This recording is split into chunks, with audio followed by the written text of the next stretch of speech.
Bueno, ¿dónde es que vamos a andar hoy, hermanos? Comencé hace unos domingos atrás, donde nos congregamos, una serie con respecto a la iglesia. Hace unos domingos atrás di la iglesia de Éfeso. Y hoy quiero compartir con ustedes la iglesia de Esmirna. Hoy de mañana hablamos del capítulo 15 de Juan, de la importancia de permanecer, ¿verdad? Y conocemos ese capítulo 15 de Juan,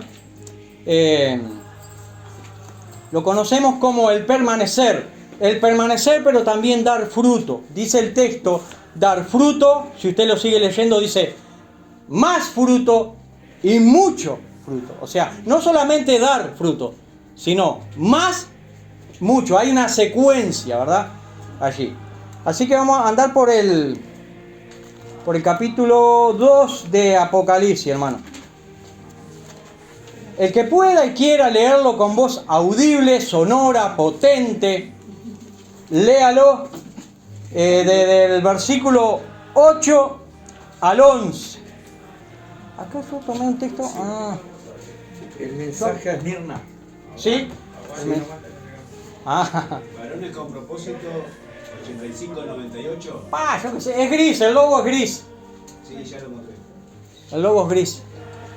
¿Tú lo encontramos? ¿Apocalipsis cuánto? Apocalipsis 2, 8 al 11. Sí, ¿Verdad? Dice así, en el nombre de Jesucristo. Amén. Amén. Dice, y escribe el ángel de la iglesia en Esmirna, el primero y el postrero, el que estuvo muerto y vivió, dice esto: yo conozco tus obras y la tribulación y las pobreza, pero tú eres rico, y la blasfemia de los que se dicen ser judíos y no lo son, sino sinagoga de Satanás.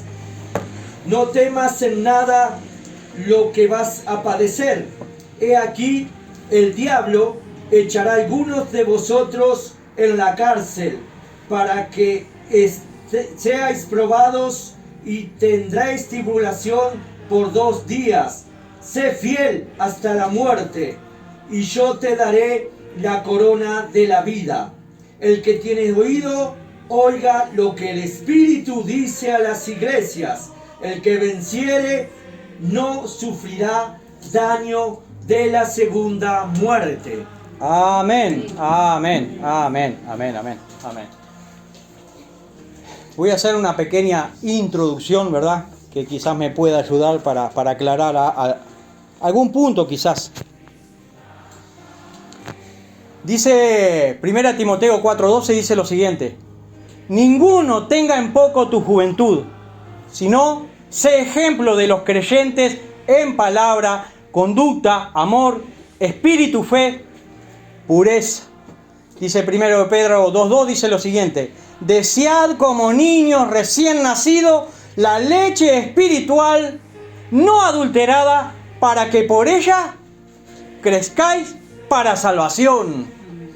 Pero también dice la Biblia en Hebreos 5:14 lo siguiente: pero el alimento sólido es para los que han alcanzado madurez, para los que por el uso tienen los sentidos ejercitados en el discernimiento del bien y del mal. ¿Y por qué estamos leyendo esto, hermano? Pues porque el apóstol Pablo les enseñó a los nuevos convertidos en Tesalónica lo que se encuentra en primera carta a Tesalonicenses y la segunda carta. ¿Y cuánto tiempo tenían estos hermanos de la iglesia en Tesalónica? No tenían ni un mes siquiera de convertidos. Hechos 17:1 al 3 nos dice que, pasando por Antípolis, llegaron a Tesalónica, donde había una sinagoga de los judíos. Y Pablo, como acostumbraba, fue a ellos por 3 días de reposo. 3 sábados. O sea que no llegó ni siquiera un mes que Pablo estuvo enseñando allí en Tesalónica. 3 sábados, no llegó un mes. Porque el mes por lo general tiene o 4 sábados Y bueno, algún mes podría tener 5, depende del mes. Pero Pablo estuvo por 3. Y dice que discutió con ellos, o sea, dialogó, conversó, ¿verdad? Sopesó, en fin. Verso 3, declarando y exponiendo por medio de las Escrituras que era necesario que el Cristo padeciera y resucitase de entre los muertos, y que Jesús, a quien yo os anuncio, decía él, es el Cristo. Y algunos de ellos creyeron. Tremendo. Y el Salmo 119, 130 dice lo siguiente: la exposición de tus palabras alumbra, hace entender a los simples. Así que cuán necesario es prestar atención a la palabra de Dios. Y hoy vamos a necesitar toda la armadura de Dios en lo que vamos a ver. Apocalipsis 2, 8 al 11, que lo leyó el hermano Hamilton, ¿verdad? Lo voy a leer nuevamente, que dice así, Apocalipsis 2, 8 al 11. Y escribe al ángel de la iglesia en Esmirna, el primero y el postrero, el que estuvo muerto y vivió. Dice esto: yo conozco tus obras y tu tribulación y tu pobreza, pero tú eres rico, y la blasfemia de los que se dicen ser judíos y no lo son, sino sinagogas de Satanás. No temas en nada lo que vas a padecer. He aquí el diablo echará a alguno de vosotros en la cárcel para que seáis probados, y tendréis tribulación por 10 días. Sé fiel hasta la muerte, y yo te daré la corona de la vida. El que tiene oído, oiga lo que el Espíritu dice a las iglesias. El que venciere no sufrirá daño de la segunda muerte. No sufrirá daño de la segunda muerte. Hermanos, nosotros somos la iglesia de Cristo, que es la mejor iglesia que existe y la única. El Señor tiene una sola iglesia, pero también hay iglesias que son locales, ¿sí o no? Porque todos no nos podemos congregar acá adentro, es imposible. El globo terráqueo requiere que cada uno se congregue en la localidad que está. La pregunta es, ¿usted quiere pertenecer a la mejor iglesia? Es evidente que sí, la iglesia del Señor.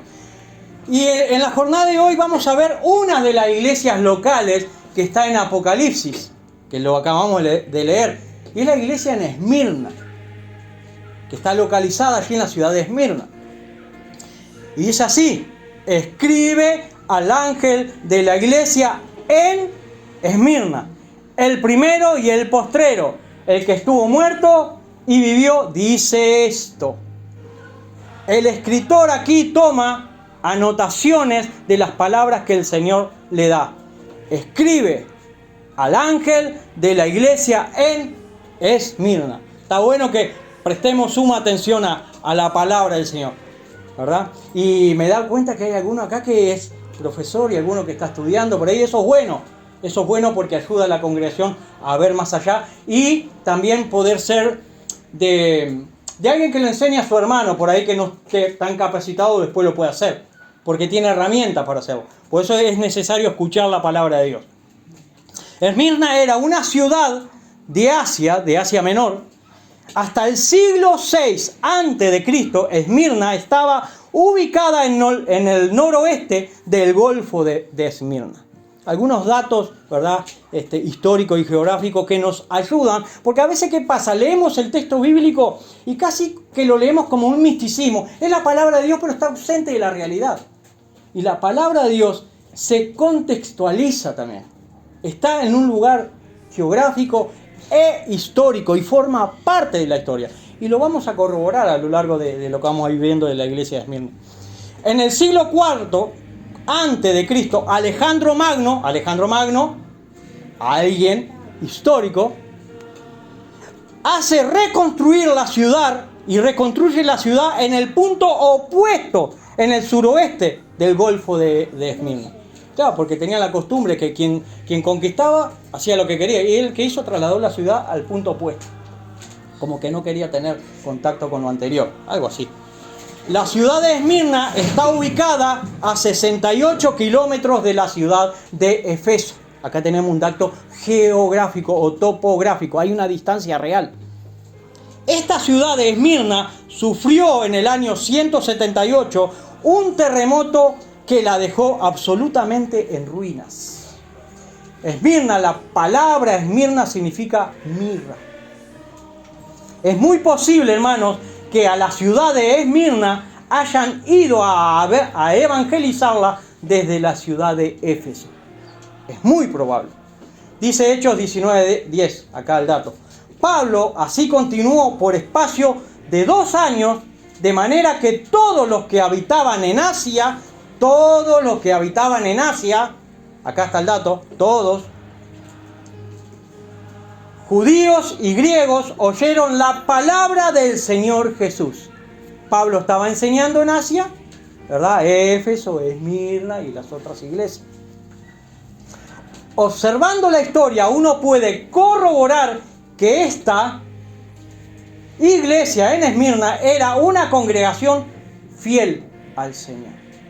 Dijimos que queríamos ser una buena iglesia, ¿verdad? Bien, y acá tenemos una iglesia fiel al Señor.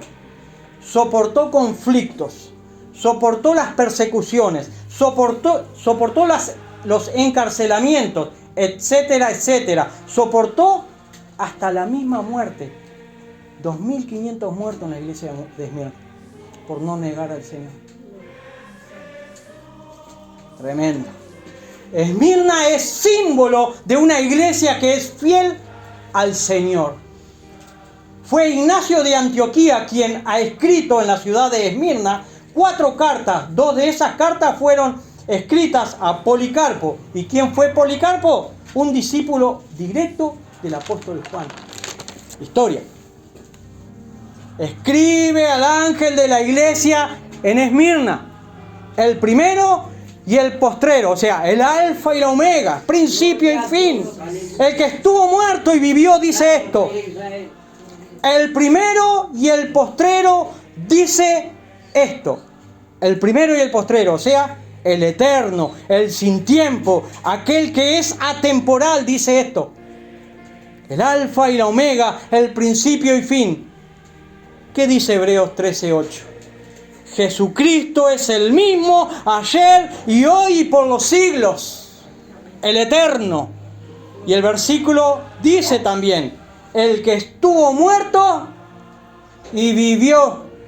Hermanos, Jesús no murió, Jesús fue muerto por nosotros. Los romanos, con escribas y fariseos y con la anuencia y el apoyo del pueblo, han matado a Jesús. Hechos 3:15 dice, y matasteis al autor de la vida, a quien Dios resucitó de entre los muertos. Jesús es el que estuvo muerto y volvió a la vida. ¿Por qué murió Jesús? Jesús fue obediente al Padre. Jesús dio su vida para darnos salvación a nosotros y a todos aquellos que se amparen bajo la obra redentora de la cruz.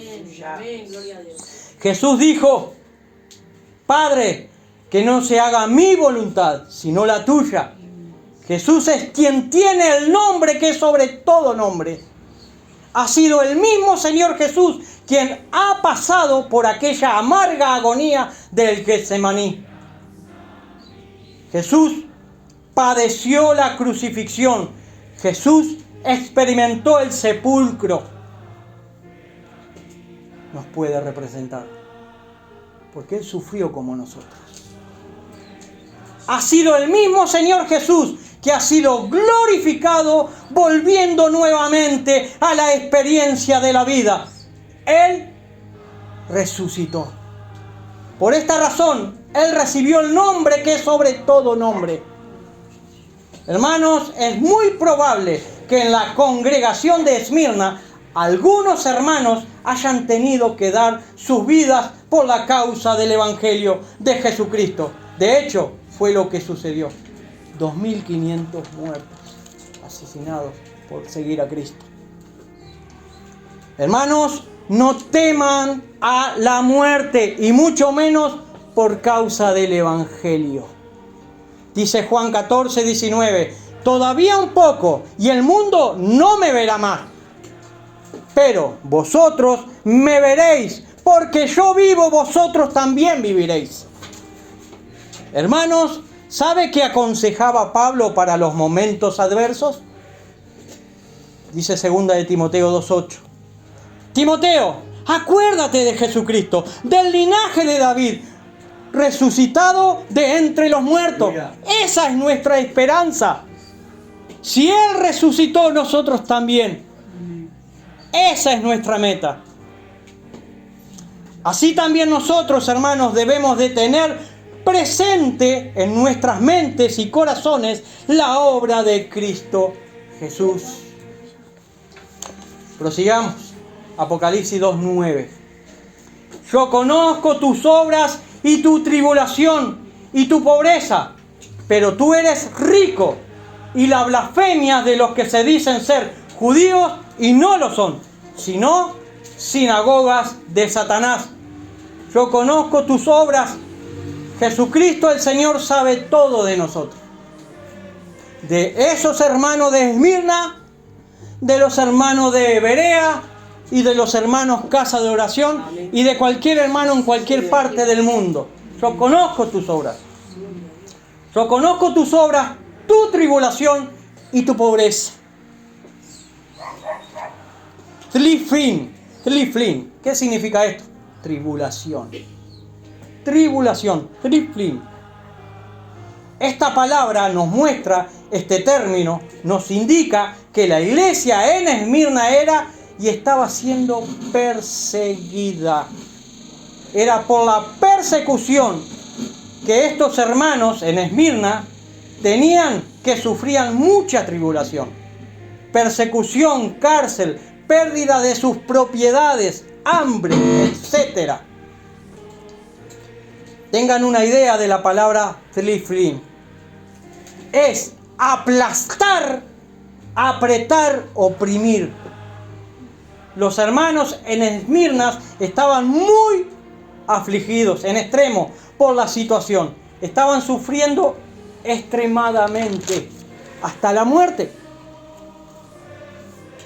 No iban a la congregación porque el Señor les puede dar, sino que iban por gratitud, por la obra que el Señor hizo en la cruz. ¿Se da cuenta la diferencia entre un evangelio que hoy se predica por ahí y el evangelio de las Escrituras? Hay un abismo. El Señor conocía sus obras, el Señor veía su tribulación, el Señor no ignoraba su pobreza.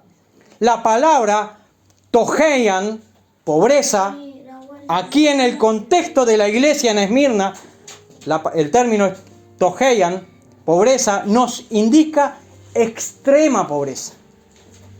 Lo extremo, lo que su mente puede imaginar. Si mataron 2.500 y el que quedó vivo, imagínese extrema pobreza. Por eso en el libro de los Hechos dice que los hermanos tenían todas las cosas en común, que compartían, porque le habían expropiado sus bienes y otros no tenían para comer, por eso compartían, porque le habían sustraído todo el Estado, el Imperio Romano. Toheim, pobreza, aquí en Esmirna, es pobreza literal y extrema, es carencia de todo lo material. Tremendo. Era la persecución que sufrían los hermanos en Esmirna que los condujo a la pérdida de los bienes por causa de Cristo. Estos no eran cristianos pusilánimes, eran cristianos comprometidos con el Señor. Hermanos, quienes seguían a Jesús en aquellos tiempos perdían hasta sus casas, sus vidas muchas veces. Ya lo dimos una cifra, 2.500 hermanos. Pero aún así no eran pusilánimes. Ellos aún así testificaban del Señor Jesucristo. Hebreos 10:34 dice lo siguiente: porque de los presos también os compadecisteis, y el despojo de vuestros bienes sufristeis con gozo, sabiendo que tenéis en vosotros una mejor y perdurable herencia en los cielos. Muchas veces nosotros tenemos los ojos muy puestos acá en la tierra. El gozo es uno de los frutos del Espíritu en el cristiano. Y esto se hace evidente cuando en los problemas. Ahí se ve si un cristiano verdaderamente es cristiano, en medio de las dificultades. ¿Nos sentimos contentos de padecer por causa de Cristo? Ay, ay, ay. Veamos qué dice Hechos 5:41. Y ellos salieron de la presencia del concilio, gozosos de haber sido tenidos por dignos de padecer afrenta por causa del nombre. Es como salir de la seccional 17. Detuvieron al hermano Hamilton, al Gustavo, y allá la hermana María y la hermana Erika. ¿Y por qué? ¿Que chorrearon a alguien en la esquina? No, estaban predicando en una esquina. Gozo por sufrir por causa de Cristo. El mismo Señor Jesucristo se hizo pobre siendo el rico. Si estamos en Cristo, podemos tener gozo y paz en medio de las dificultades de la vida. Podremos estar en carencia económica, mas no podemos ser pobres espirituales. Hermanos, Cristo Jesús es quien ha heredado todo de parte del Padre. Y nosotros, siendo pobres, somos ricos en Cristo Jesús, porque somos coherederos con Él. ¿Cuál ha sido el camino de la gloria que Jesús ha tomado? Cristo fue por el camino de la cruz y del sufrimiento y de la pobreza. Él, siendo rico, se anonadó, se humilló a sí mismo, tomando forma de hombre, y padeció por causa nuestra. Cristo nos dice: toma tu cruz y sígueme. El sistema operante en el mundo es opresor, pero Jesús vendrá y juzgará este mundo. Hermanos, ¿quieres vivir una vida plena? Escucha qué nos dice Colosenses 2:9 al 10. Porque en Él habita corporalmente toda la plenitud de la deidad, y vosotros estáis completos en Él, que es la cabeza de todo principado y potestad. Dice que estamos completos en Él, pero a veces no nos damos cuenta, porque miramos tanto lo material, queremos cosas. Y a la vez también que un evangelio tergiversado: vení a la iglesia que el Señor te va a bendecir con un carro con 4 caballos. No, eso no quiero, quiero un auto. ¿Eres oprimido? ¿Eres perseguido? ¿Corre peligro tu vida? Gracias a Dios, hoy en Uruguay no. Hay ciertas clases de persecución, pero hasta este extremo no. En otros países nuestros hermanos están siendo asesinados, pero pasan a la patria celestial. Aquí van palabras alentadoras, hermanos. Los hermanos en Esmirna, muchos de ellos morían o eran asesinados. Palabras alentadoras. ¿Por qué? Por causa de Cristo eran asesinados. Ellos iban a la patria celestial. Ellos con su muerte accedían a la presencia de su Señor.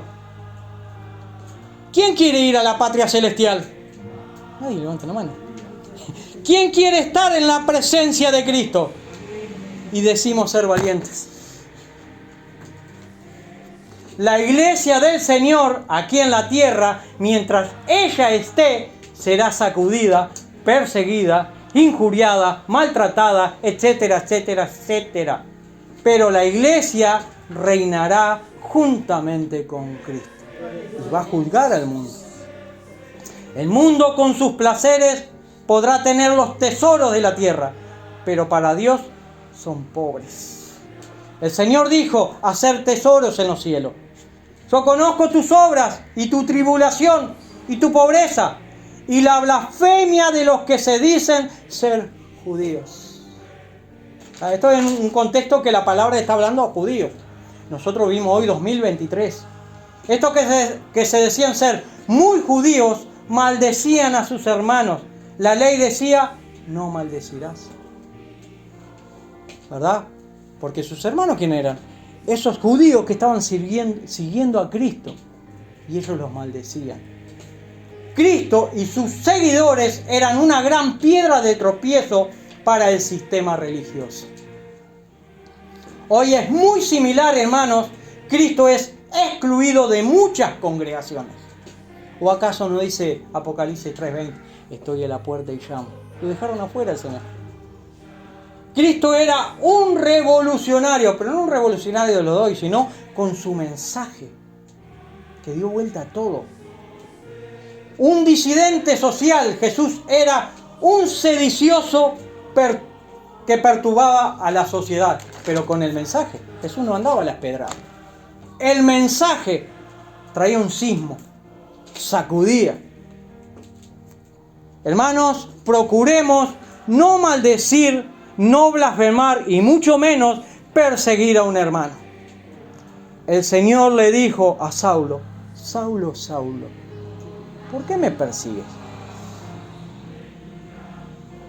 Apocalipsis 2:10. No temas en nada lo que vas a padecer. He aquí el diablo echará a alguno de vosotros en la cárcel para que seáis probados y tendréis tribulación por 10 días. Sé fiel hasta la muerte. Y yo te daré la corona de la vida. Todo aquel que está en Cristo Jesús, localizados en Cristo Jesús, nada debe de temer absolutamente. En todo lo que nos toque padecer, no hay razón para temer, porque el Señor está con nosotros. Es el mismo Señor que le dijo a los hermanos en Esmirna: no temas. ¿Qué nos dice a nosotros también? Lo mismo. No temas. Lo hermoso de la palabra de Dios es que te avisa a tiempo y fuera de tiempo. O sea, en todo momento el Señor nos avisa. La palabra de Dios no solamente nos da el consejo de no temer, sino que ella es una ordenanza. No temer. Está en forma de ordenanza y no debemos de temer. Tenemos que confiar. Es un imperativo. La palabra nos avisa de que el Hijo de Dios, de ser necesario, pasará aflicciones, pasará tribulaciones, le maldecirán a tal punto que sentirán y vivirán pobreza y aún cosas peores. El Señor nos dice, aún en esa condición, no temas, porque podrán matar tu cuerpo, mas el alma no. Amén. Y hermano, mire qué noticia. Lo peor aún está por llegar. Y aún así, no temas. Muchos ya están temblando al oír estas declaraciones. Ay, ay, ay. Hasta yo mismo. Y muchos que dicen ser y son guerreros y guerreras del Señor, tiemblan frente al problema. Porque son declaraciones. Pero cuando la adversidad llega, no eras una guerrera, no sos un guerrero. ¿Se dan cuenta la diferencia semántica? Y un hecho tangible y palpable. Bienvenido al mundo real, hermano. Lea la historia de la iglesia de cómo eran asesinados por causa de seguir a Cristo y de no negarle. Perdían sus bienes y eran muertos, eran asesinados. No temas en nada en lo que vas a padecer, dice el Señor. El que avisa no es traidor. El Señor avisa. Vas a padecer. No temas. Vas a padecer, no temas. Hermano, sea honesto. Dígame si no son alentadoras noticias. No mienta. No mienta, no vale mentir. Dice Mateo 5, 11, 12 lo siguiente. Bienaventurados sois cuando por mi causa os vituperen y os persigan y digan toda clase de maldad contra vosotros, mintiendo. Gozaos y alegraos porque vuestro galardón es grande en los cielos, Pues así persiguieron a los profetas que fueron antes de vosotros. Palabras alentadoras para los que son verdaderos hijos de Dios. He aquí el precio de seguir a Cristo. Prosigue el texto diciendo: he aquí el diablo echará a algunos de vosotros en la cárcel. La palabra diablo aquí significa adversario, acusador, calumniador, contrario. ¿Y quiénes eran estos acusadores y calumniadores y adversarios aquí en el texto y en el contexto? Eran los mismos judíos en contra de los seguidores de Jesucristo. Hoy en la iglesia hay muchos que tienen la misma actitud que estos judíos. Los judíos perseguían a los cristianos y el Señor no traiciona, les avisa: he aquí el diablo echará a alguno de vosotros a la cárcel. El Señor siempre avisó. Él no es traidor, Él es honesto, no es hombre para mentir. El Señor les dijo a aquellos hermanos en Esmirna: y aquí el diablo echará a alguno de vosotros en la cárcel. En la cárcel de Alcatraz, en la cárcel de Fuchu, en la cárcel Delta, en Tadmor, son las cárceles de máxima seguridad que existen ahora. En la Quinchen, una cárcel que hay en China, ADX en Florida, o puede ser en el Pinal de Libertad, en el Concar, no sé. El Señor avisa. Van a ser puestos en cisterna, en un agujero por encima, hacia el fondo del pozo. Lo que dice que van a ser echados en la cárcel era un agujero hacia abajo con una tapa arriba. Imposible que te escape de ahí, porque era hacia allá abajo. Si alguno es gato, aunque algunos son gatos. He aquí el diablo echará a algunos de vosotros a la cárcel para que seáis probados. ¿Cuál es el propósito de esto? Para que seáis probados. ¿Cuál es el propósito de los problemas? ¿De las vicisitudes? ¿De los zarandeos? Que nuestra fe sea probada. Es aquí en donde se prueba la solidez de la fe del cristiano, en las tempestades de la vida, en las tribulaciones. Sin problemas cualquiera dice ser cristiano, pero Cristo puede traerte algún problemita a tu vida.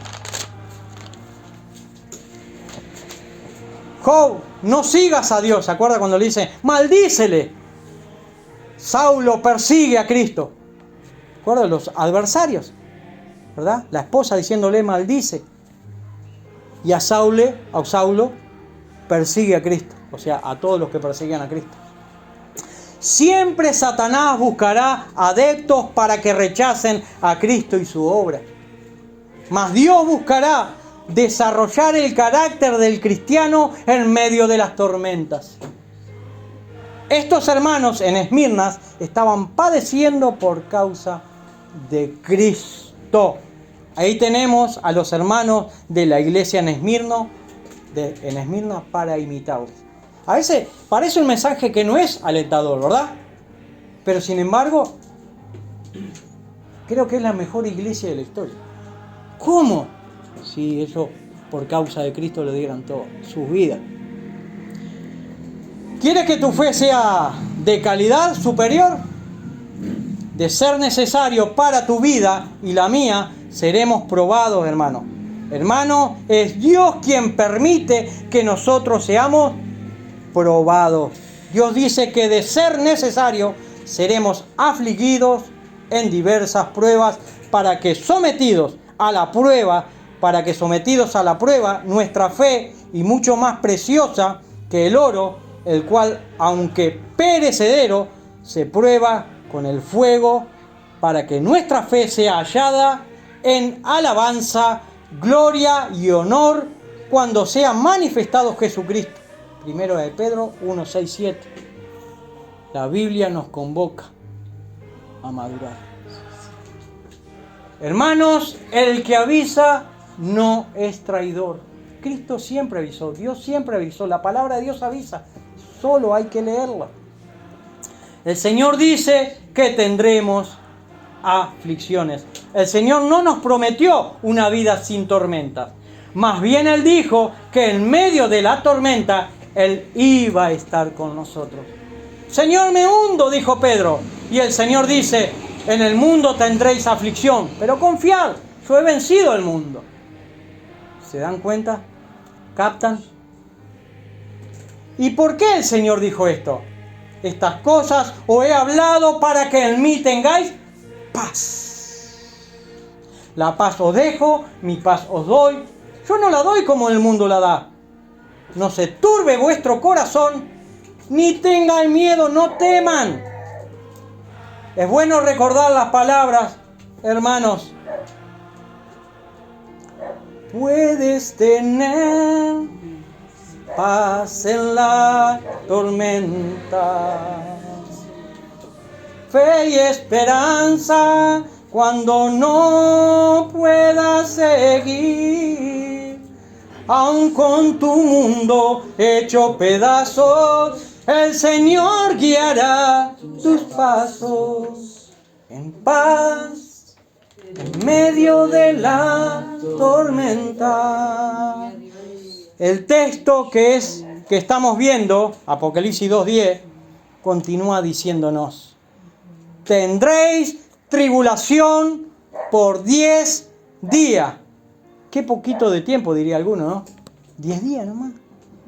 Durante este periodo de tiempo, la iglesia en Esmirna van a tener tribulación. Es en este periodo de tiempo que la iglesia en Esmirna va a ser zarandeada. En aquel periodo histórico, la iglesia tuvo que pasar por 10 persecuciones. Y acá le vamos a dar un poco de aplicabilidad y cada uno vea. Por 10 persecuciones. Tuvo que padecer la hostilidad del Imperio Romano a los cristianos desde el año 64 después de Cristo hasta el año 303. Allí están comprendidas las 10 persecuciones más grandes. Y vamos a verlo. La primera persecución, la de Nerón. La segunda persecución, la de Domiciano. Tercera persecución, Trajano. Cuarta persecución, la de Adriano. Quinta persecución, la de Marco Aurelio. La sexta persecución, la de Septimio Severo. Y se ve que era severo, ¿no?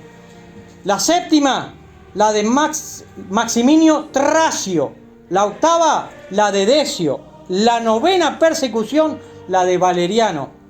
La 10ª persecución es la de Diocleciano. Y esta última persecución de Diocleciano fueron por 10 años. No sé si casi van a ser por 10 días maltratados. Que no pueden ser 10 días literal. 10 años podría ser. O 10 persecuciones. No lo sabemos. Pero se da cuenta el punto. 10 persecuciones y el último 10 años. Hermanos, nosotros estamos satisfechos cualquiera sea nuestra situación. Jesucristo es nuestra plenitud de vida, cualquiera sea nuestra situación. ¿No nos contentamos en las diferentes situaciones de la vida? A veces pareciera que no, ¿verdad?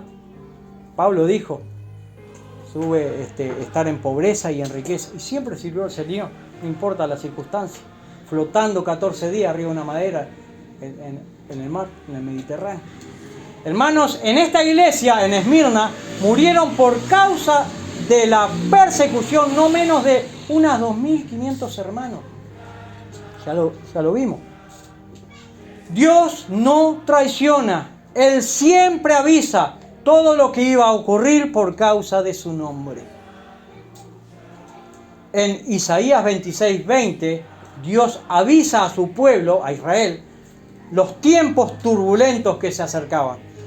Y le dice Dios a Israel: anda, pueblo mío, entra a tu aposento, cierra tras de ti tus puertas, escóndete un poquito, por un momento, en tanto que pasa la indignación, o sea, el problema.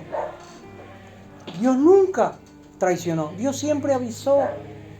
Dios siempre avisó y el que avisa no es traidor. Vamos a pasar dificultades. Me gusta usar una frase, no, muy recurrente a mí. Bienvenido, hermano, al mundo real. ¿Verdad? ¿Cuántas veces nos han hecho creer un mundo de fantasía, la casa del gran hermano? ¿Es así o no es así? Es Dios el que permite las pruebas cuando Él determina de ser necesarias. Alguien podrá decir lo siguiente: Señor, dame paciencia. Y el Señor le responderá: no te preocupes que ya te envío un problemita para que ejercites y adquieras la paciencia que tú me pides. ¿Se da cuenta, Capsa? Los hermanos en Esmirna sabían lo que es padecer, sufrir por la causa del Señor Jesucristo. Hermanos, ¿quieren madurar espiritualmente? Entonces sepa que el Señor, al que ama, disciplina y azota a todo el que recibe por hijo. Si soportáis la disciplina, Dios os trata como a hijos. ¿Por qué? ¿Qué hijo es aquel a quien el Padre no disciplina? Es un bastardo. Pero nosotros no somos huérfanos, somos bastardos. Porque tenemos un Padre que nos ama, nos corrige, nos enseña, nos exhorta, nos motiva. El Señor nos ama y no somos bastardos. El Señor nos ama y esa es la razón de la disciplina, su amor a ti y a mí. Solo así alcanzaremos la madurez que anhelamos. Estas son palabras de esperanza, hermano. Palabras alentadoras. Que el Señor nos va a disciplinar. ¿Por qué? Porque nos ama. No somos bastardos, no somos huérfanos. Yo soy huérfano de padres biológicos. Pero cuando leo en el Salmo 127, que David dice: aunque mi padre y mi madre me abandonen, tú me vendrás a buscar. Ese fue un texto bíblico que a mí me acercó a escuchar palabra de Dios. Y allí hay unos hermanos que yo, siendo un neófito, yo me congregaba con ellos. Aquí está la hermana María, Facundo, que era un pichón, chiquitito. Está viejazo ahora Facundo, yo tengo 20 años. El tiempo pasa para todo, ¿verdad? Pero agradecido con el Señor, porque me hizo entender su palabra, su mensaje, su propósito, ¿verdad?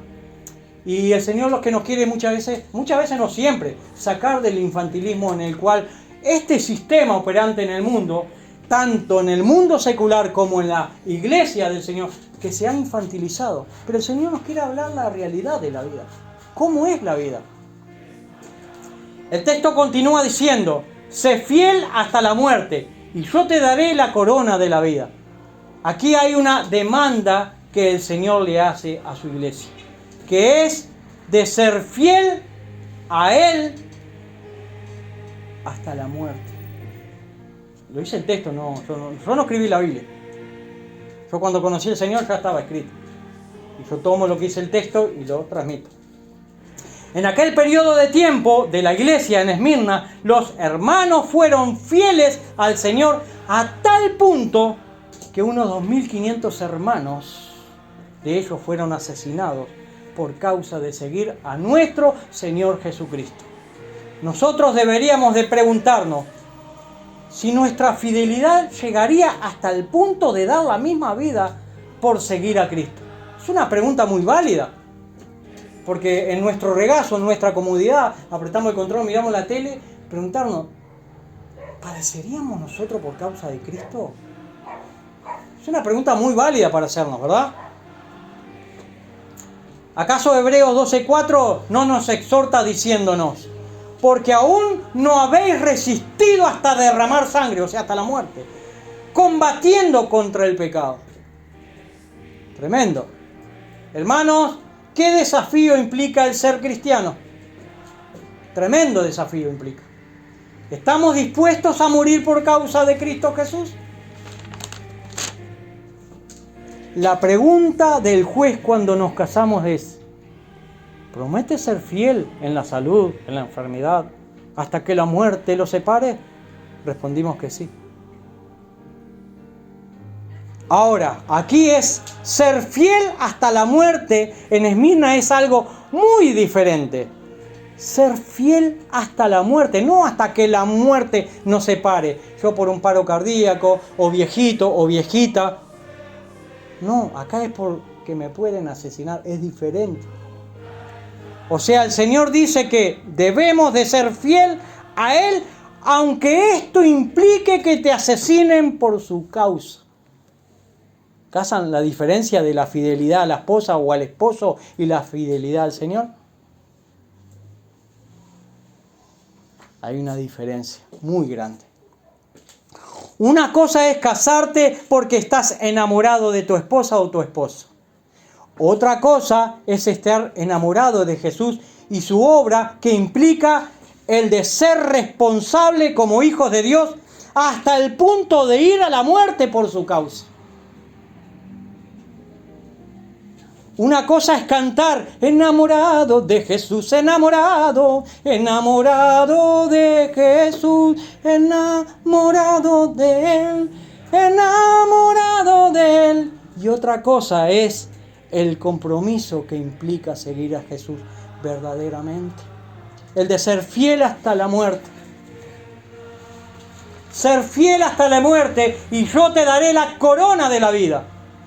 Y yo te daré la corona de la vida. No será una corona de laurel como se hacía en la antigüedad, en las Olimpiadas.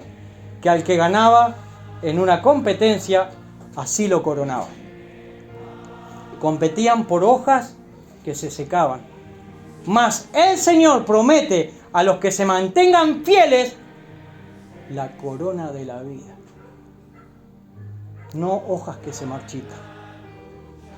Es pasar de esta vida que se marchita con la muerte a aquella vida eterna que Dios tiene para cada uno que sea hallado fiel, plenitud de vida, vida abundante en Cristo Jesús.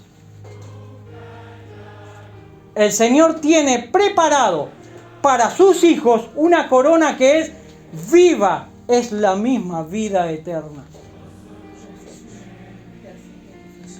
¿Qué dice 1 de Pedro 1, 3, 4? Dice lo siguiente: que Dios nos hizo renacer para una esperanza viva por la resurrección de Jesucristo de entre los muertos, para una herencia incorruptible, incontaminada e inmarcesible, reservada en los cielos para vosotros, para nosotros, para ustedes, para mí.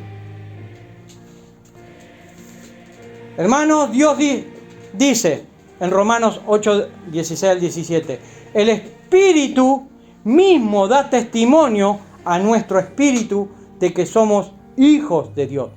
Y si hijos, también herederos, herederos de Dios y coherederos con Cristo, si es que padecemos juntamente con Él, para que juntamente con Él seamos glorificados.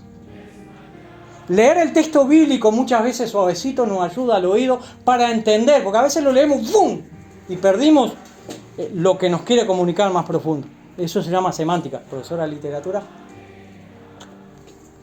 Todo aquel que se mantenga fiel al Señor, el Señor le dará la corona de la vida, que es la vida eterna. Prosigamos, Apocalipsis 2:11, ya el último versículo. El que tiene oídos, oiga lo que el Espíritu dice a la iglesia. El que venciere no sufrirá daño de la segunda muerte. Aquí el Señor le habla a la iglesia en Esmirna y a nosotros, casa de oración, y a nosotros, iglesia Berea. ¿Y el hermano es de la congregación? ¿De qué congregación es el hermano? ¿Pastor?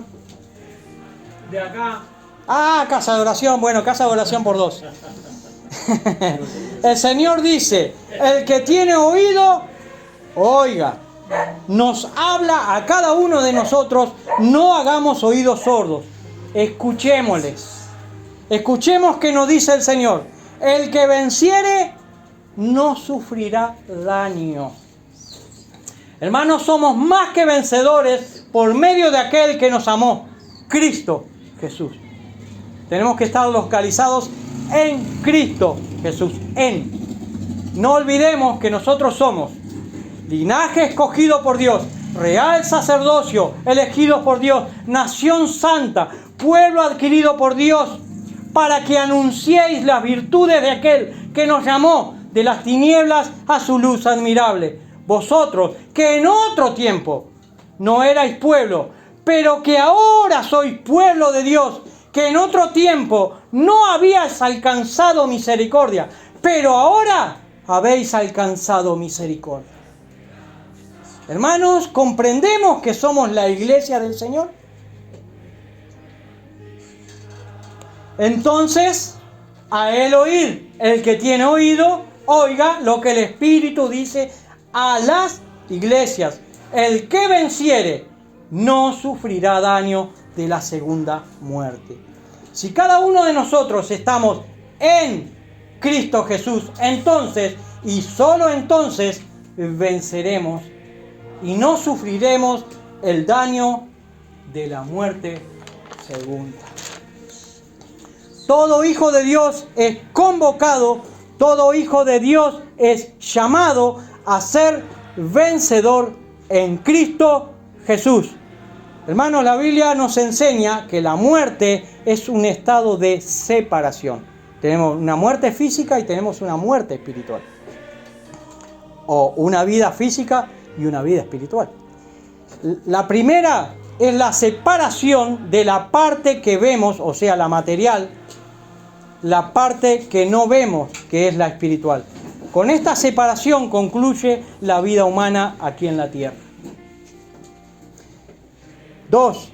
Pero tenemos también la muerte que es espiritual. Esta muerte espiritual es producida por el pecado.